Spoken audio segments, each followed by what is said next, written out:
Hello বন্ধুরা, তোমরা সবাই কেমন আছো? আশা করি ভালো আছো। আজকে যুবশক্তি নিয়ে কিছু আলোচনা করব এই ভিডিওতে।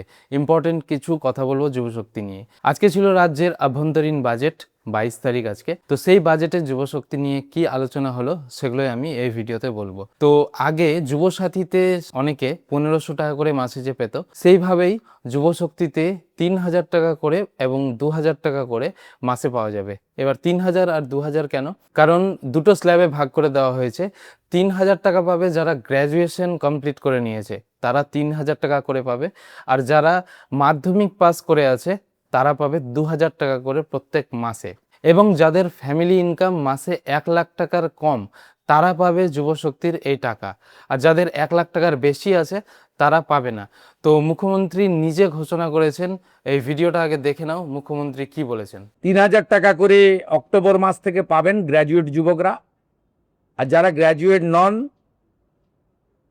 যারা ন্যূনতম শিক্ষা বা একটা শিক্ষা নিয়েছেন তার পূর্ণাঙ্গ গাইডলাইন আমরা বের করব, তারা 2000 টাকা করে পাবেন। এক্ষেত্রে বাজেট বইতে যেটা আছে সেটা হচ্ছে মাসে যারা 1 লক্ষ টাকার বেশি রোজগার করেন, ইনকাম ট্যাক্স পেই, তারাই এই সুযোগ পাবেন না। এটা বছরে নয়, এটা ক্লিয়ার করতে চাই। অর্থাৎ যাদের পরিবার মাসে 1 লক্ষ টাকা করে রোজগার করেন তারা তো ইনকাম ট্যাক্স ছাড় আছে আপ টু 1 লাখ। 1 লাখের উপরে ইনকাম ট্যাক্স দিতে হয়। আপনারাও আমাদের সঙ্গে একমত হবেন, 1 লক্ষ টাকা যে পরিবারের রোজগার আছে তার নিশ্চয়ই এই ভরসা স্কিম নেওয়ার দরকার হবে না। সেটাই বলা হয়েছে, এটা কিন্তু বাৎসরিক ইনকামের ক্ষেত্রে প্রযোজ্য হচ্ছে না।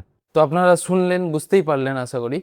তো যুবশক্তির টাকাটা কবে থেকে দেওয়া হবে? এটা অক্টোবর মাস থেকে, মানে এই বছরের 2026-এর অক্টোবর থেকে সবার ব্যাংক অ্যাকাউন্টে ঢুকবে। এবং এর জন্য কি কি ডকুমেন্টস লাগবে? এর জন্য লাগবে Aadhaar card, mobile number, passport size ছবি, আর মাধ্যমিক যাদের আছে মাধ্যমিকের সার্টিফিকেট, মার্কশিট। আর যারা গ্র্যাজুয়েশন কমপ্লিট করে নিয়েছো তাদের লাগবে গ্র্যাজুয়েশনের সার্টিফিকেট, মার্কশিট, এইসব ডকুমেন্ট জোগাড় করে রাখতে হবে।